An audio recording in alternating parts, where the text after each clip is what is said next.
Assalomu alaykum azizlar. Mana Xudo xolasa navbatdagi Vensiyanka ishimizni yakunladik. Inshaalloh Xudo xolasa ozgina ishlari qoldi. Bitta ko'rib baho berib olasizlar. Inshaalloh yoqsa like bosib, kommentariyada fikrlaringizni bildirib ketinglar.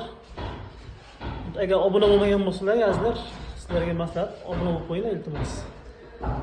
Chunki hali oldinda juda chiroyli ishlarimiz kutib turibdi.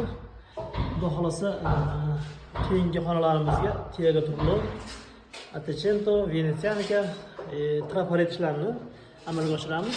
Hozir Xudo xolasa bitta Venesianka ishlarimizni bitta ko'zdan kechirasizlar, ko'rib baho berasizlar. Bu joyimiz juda chiroyli bitta Xudo xolasa.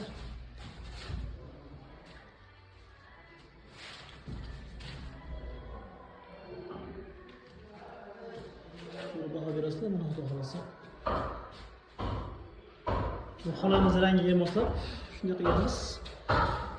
Patologiyalarimiz, devorlarimiz Attecento bilan qoplangan, полностью. Ramka qilingan, Attecento qilingan. Xudo xolasa bu lentalar orasiga tilla yopishtiramiz. Tiagalarimizni ham tagini tilla qilib chizib chiqib, falga yopishtiramiz. Tilla falga yopishtirib chiqamiz inshaalloh Xudo xolasa. Azizlar,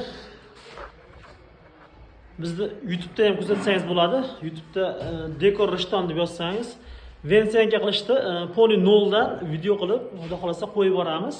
Bilmaganlar uchun qo'llanma bo'ladi. Bilganlar uchun shart emas. Agar YouTube'da kuzatmoqchi bo'lsalar ham bemalol kirib obuna bo'lib qolsalar ham bo'laveradi. Sog' bo'linglar, salomat bo'ling.